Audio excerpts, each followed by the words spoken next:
Morning my dear student, कैसे हैं आप लोग। क्लास 10 में चलिए नेक्स्ट टॉपिक हमारा।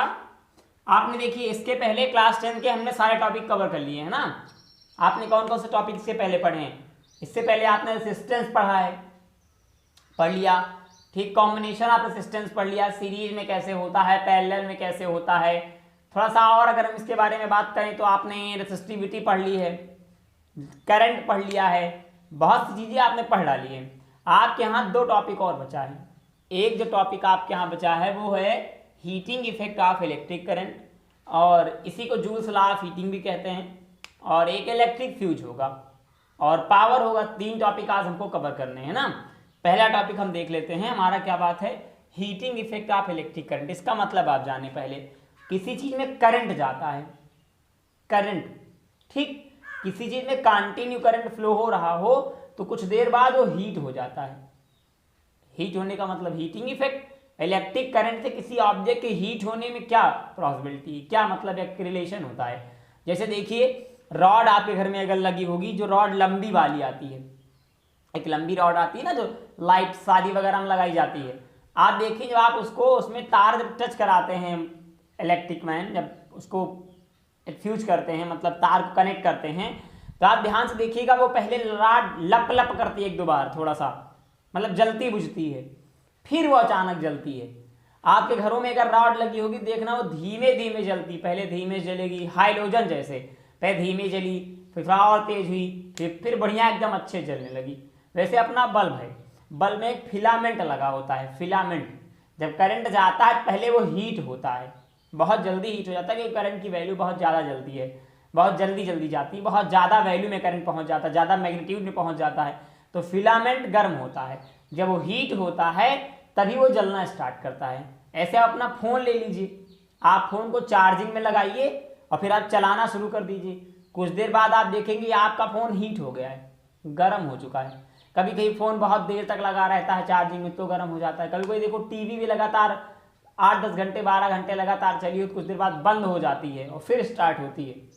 ऐसी बहुत से एग्जाम्पल हमारे पास। जानते हैं, पहले इसका मेन चीज़ देख लेते हैं। देखिए, फॉर्मूला इंपॉर्टेंट है, पहले तो आप इतना जाने, इसको हम H से डिनोट कर सकते हैं और Q से भी नोट करते हैं। तो H इज इक्वल टू, एक फॉर्मूला होता है आई स्क्वायर, एक होता है H is equal to R, और directly proportional to I square.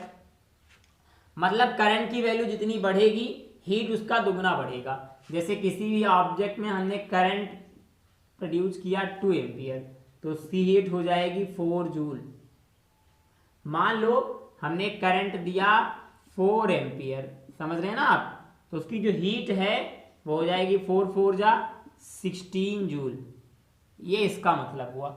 मतलब करंट जितना ज़्यादा आप देंगे, जो भी करंट आप प्रोवाइड करेंगे, उसके स्क्वायर के बराबर की हीट प्रोड्यूस होगी।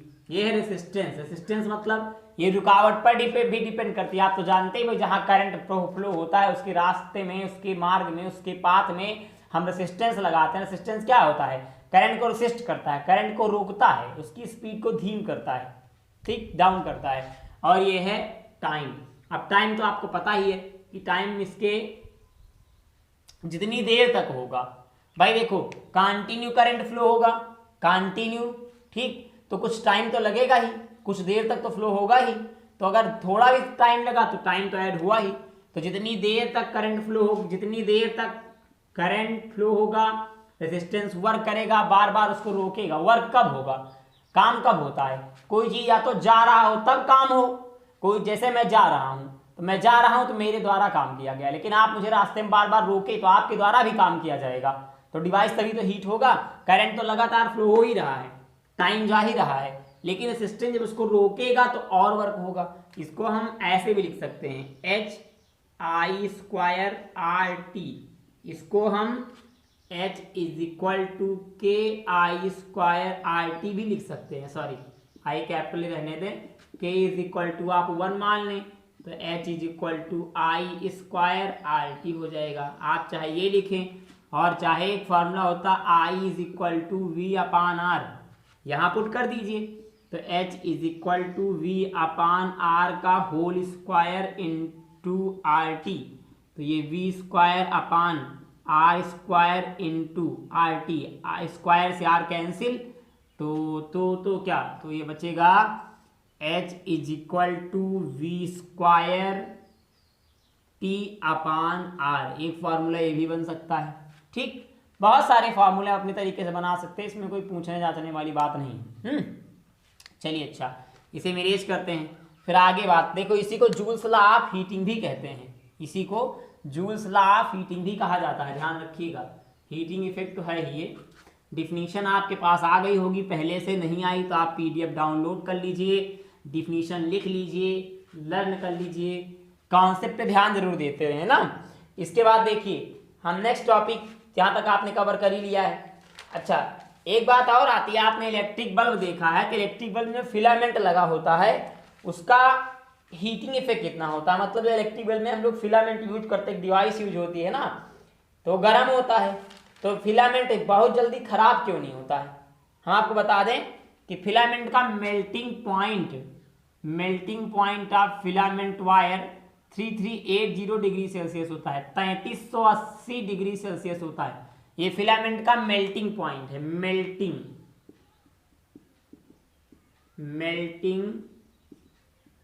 पॉइंट, ये मेल्टिंग पॉइंट है फिलामेंट का। ठीक, अब इसी के बाद और थोड़ा चीज जान लें हम। ये इसका मेल्टिंग पॉइंट हो जाता है। अब बल्ब के अंदर कौन कौन सी गैस भरी जाती है, किसी बच्चे ने पूछा है, तो सुन ले भैया। बल्ब के अंदर एक गैस होती है नाइट्रोजन और दूसरी होती है आर्गन। ये दोनों गैस बल्ब के अंदर भरी जाती है। ठीक, जो बल्ब के पार्टिकल को फैलाती हैं। इनका काम क्या होता है? Scattering of light. जब लाइट के पार्टिकल फिलामेंट से निकलते हैं, हीट को क्या करती हैं? ये लगातार फैलाती हैं पूरे के पूरे आवरण में, पूरे के पूरे बल्ब के उसमें, बल्ब के अंदर फैला देती है। इसीलिए रोशनी हमको मतलब उजाला लगता है। मतलब पहले इलेक्ट्रिक करंट जाता है, फिर वो हीट में कन्वर्ट होता है या फिर वो लाइट में कन्वर्ट होता है। किसी की प्रोसेस को हम heating effect of electric current कहते हैं। चलिए, इसे हमने हटाया और थोड़ा सा देखा गया, इसके बाद बातचीत की गई, तो हमारा जो नेक्स्ट टॉपिक निकला वो निकला इलेक्ट्रिक फ्यूज।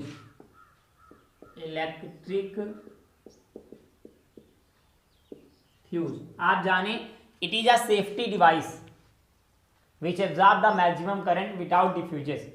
एक सेफ्टी डिवाइस होती है, हमारे यहाँ घर में लगती, घरों में यूज होती, तो यूज किया जाता है, जिसमें बाहर उसमें पत्थर लगा होता है, आपने देखा होगा, और अंदर मेटल वायर लगे होते हैं। वायर का काम होता है इलेक्ट्रिक करंट को अपनी ओर खींचना, एब्जॉर्ब करना, ज़्यादा ज़्यादा रोक के रख लेना। और जो उसमें पत्थर लगा होता है, आप देखे होगे स्टोन, उसका काम होता है करंट को रोकना। वायर लेता है, एब्जॉर्ब करता है और वो रोक के रखता है। अगर ये ना लगा हो तो क्या होगा? जैसे मान लीजिए कि वायर, जहां आपने तार लगाया था, जहां से आपने अपने घर का वायर जोड़ा है, वहां से अचानक 200 एम्पियर करंट आ गया, मान लो 1000 एम्पियर करंट आया। हाँ, अब आपको इतने की जरूरत है ही नहीं, आपको जरूरत है केवल 20 एम्पियर की। आपने घर में बल्ब लगा रखे हैं, टीवी चल रही है, ये मान लो 1000 आया, आपको 20 एम्पियर की जरूरत है। ठीक, पूरे घर में मान लिया हमें कि मोटा मोटा आंकड़ा मान है 20 एम्पियर की जरूरत है। अब आप फंस गए, ये 1000 आया, मान लो बल्ब में जाके अचानक घुस गया, भाई बल्ब 100 वाट का है मान लो, अब उसको 100 वाट की जरूरत है, 100 वाट के हिसाब से 1000 एम्पियर करंट इसके अंदर एंट्री मार दिया खटाक से, तो क्या होगा? बल्ब ब्लास्ट हो जाएगा। आप समझते ही हैं, बल्ब क्या स्वाहा हो जाएगा, बल्ब का काम खत्म। तो भैया आपकी बात समझ में तो आएगी कि बल्ब का काम खत्म हो जाएगा। तो फ्यूज क्या करता है? वो आने वाले करंट को पहले रोकता है। बाहर से जो करंट हमारे बिजली हमारे वायर तक, हमारे बल्ब तक, वो बोर्ड तक आता है, उसको पहले रोक लेता है, वो एब्जॉर्ब करता है, ले लेता है। फिर जैसे जैसे आप घरों में यूज करते हैं और जितनी लाइट की हमको आवश्यकता होती है, आवश्यकता के अनुसार वो हमको बिजली प्रोवाइड करता है। बात समझ में आ रही है? और हम उसे कंटिन्यू यूज करते हैं। अगर फ्यूज खराब जाए, आप फ्यूज निकाल लीजिए, देखिए आपके पूरे घर की लाइट चली जाएगी, कि मेन वो एक सेफ्टी डिवाइस होता है। अच्छा, डिफिनेशन आपने पता ही होगी, नहीं पता तो आप नोट कर लें। It is a safety device that protect our electrical appliances in case of short circuit on overloading. जब बहुत ज़्यादा ओवरलोडिंग हो जाती है, हम घर में बहुत ज़्यादा सामान यूज कर लेते हैं, बहुत सारे बिजली वाले सामान यूज कर लेते हैं, इसको ओवरलोडिंग कहते हैं। या कहीं वायर आपस में टकरा जाएं तो शॉर्ट सर्किट होता है, तो मेन बोर्ड खराब हो, नहीं तो पूरे घर के सामान खराब जाएंगे, टीवी, फ्रिज, कूलर सब स्वाहा। समझदार है? कुछ और चीज़ इलेक्ट्रिक फील्ड के बारे में आप जान लें। Fuse is made of pure tin और alloy of copper and tin.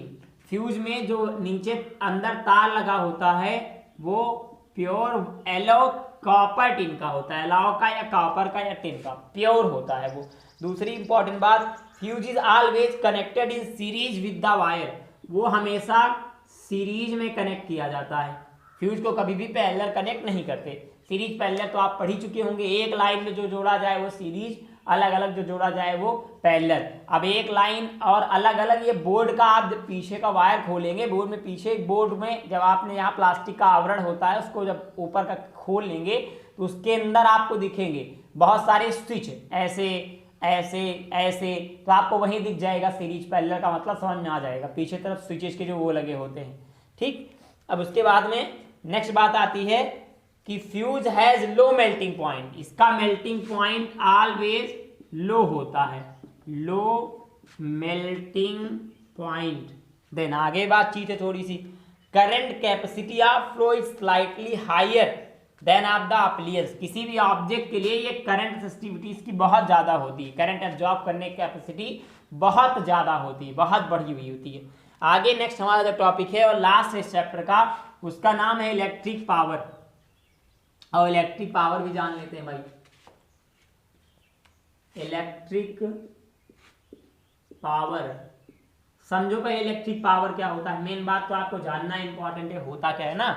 देखो, इलेक्ट्रिक पावर को हम बोल सकते हैं the rate at which electric energy are consumed or dissipated in electric circuit. देखो, P is equal to V into I, current absorb करके उसको इलेक्ट्रिक में कन्वर्ट करना, लाइट में कन्वर्ट करना, हीट में कन्वर्ट करना, वो कहलाता है इलेक्ट्रिक पावर। मतलब मैक्सिमम कितने करंट को एब्जॉर्ब कर सकता है और कितने को वो हीट में या फिर लाइट में कन्वर्ट कर सकता है, ये हो गया electric power. P is equal to V, P exactly proportional to V into I. मतलब कि वोल्टेज और करंट दोनों को मल्टीप्लाई कर दो तो इलेक्ट्रिक पावर को शो करने लगेगा। इसकी यूनिट वैसे तो वाट होती है, लेकिन जो हमारे घरों में नॉर्मल यूनिट यूज होती है, जो आप अपने घर में बोर्ड लगा हुआ है तो उसमें देखिए यूनिट यूज होती है, तो किलो वाट आवर भी कहते हैं, ये इसको यूनिट भी कहते हैं। हमारे घरों में देखो जो लाइट यूज होती है, कहा गया ना आपकी बार 24 यूनिट आई, इस बार हमने 10 ही यूनिट लाइट यूज की थी, तो उसके हिसाब से हमको पैसा दिया गया, 10 यूनिट के हिसाब से हमको पेमेंट देनी पड़ी, बिजली का बिल देना पड़ा। जो बिल आता है वो यूनिट के, वो बिल की यूनिट तो ये होती है किलोवाट आवर। एक घंटे में आपने कितने 1 आवर में आपने कितने वाट लाइट यूज की, कितने वाट पावर आपके यहाँ आई। पावर का मतलब आप समझ रहे हैं, जैसे मान लिया पावर का मतलब हुआ कि मान लो आपके घर में 200 एम्पियर का करंट, मान लो बाहर से आपने एक तार खींचा है 11,000 वोल्टेज से। अब आपके घर मान लिया हमने कि टोटल 5,000 वोल्टेज आ रहा है, 5,000 वोल्टेज आ रहा है, ठीक।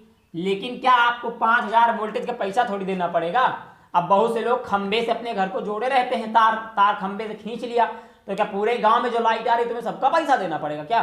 क्योंकि पूरे गांव की लाइट तो उसी से जा रही ना, पूरे शहर की लाइट उसी से तो जा रही है, तो ये मैटर गड़बड़ है। 5,000 वोल्टेज का पैसा आपको नहीं देना है। अब मान लीजिए 5,000 में से आपने एक बल्ब यूज किया 100 वाट का, वाट मतलब समझ में आ रहा है ये ठीक। फिर आपने टीवी यूज की, मान लिया आपने टोटल 1,000 वोल्टेज यूज कर लिया, करंट ले लिया वोल्टेज के हिसाब से, तो आपको केवल इतने का पैसा देना है। और आपकी पावर कितनी हुई, मान लो आपने 1,000 वाट यूज किया तो आपकी पावर हो गई 1,000 वाट। जैसे आपने बल्ब ले लिया, एग्जांपल देखो हमने बोला 100 वाट। अब 100 वाट का मतलब कि बल्ब की कैपेसिटी केवल 100 वाट एनर्जी लेने की ही है।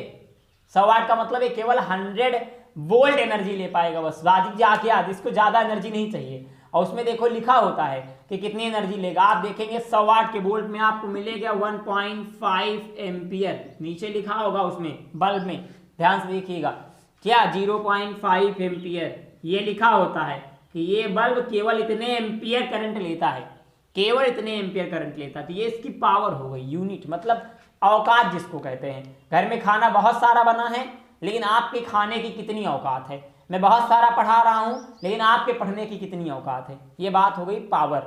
और यूनिट से समझ में आ ही रहेगा, वाट का मतलब ही आप समझ रहे हो। समझदार है आप लोग, कोई बुद्धिमान ऐसे वैसे तो है नहीं। अच्छा, वैसे इस चैप्टर की कहानी खत्म होती है। अब आगे जो बातचीत होती है वो न्यूमेरिकल की होती है।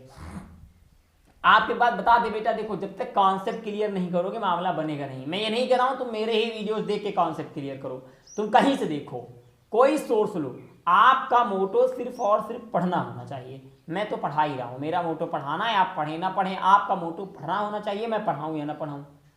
कोई सोर्स से आप कहीं से भी देखिए, बहुत सारे लोग पढ़ा रहे हैं, वहां से देख लीजिए, बुक से पढ़िए, जहां से आपको समझ में आ जाए, लेकिन पढ़िए, केवल मन लगा के पढ़िए, ठीक। और इसके बाद हम अब न्यूमेरिकल की बात करेंगे। न्यूमेरिकल हम आपको 1 बाय 1 टॉपिक देंगे, एक एक टॉपिक पे न्यूमेरिकल देंगे एकदम डीप में। वैसे न्यूमेरिकल पेपर में बहुत मार्क्स का तो नहीं आता है, जो भी आता है 5-6 नंबर का, लेकिन ये 5 नंबर बहुत होते हैं बोर्ड में बेटा। और मेरे मानने का मतलब आप जानिए तो नॉलेज आपको अच्छा हो, वो 5-6 नंबर तो कवर हो ही जाएंगे, ताकि आपको आगे दिक्कत ना आए, 12th में कोई प्रॉब्लम ना क्रिएट हो। मिलते हैं अगले वीडियो में फिर। जय हिंद, जय भारत।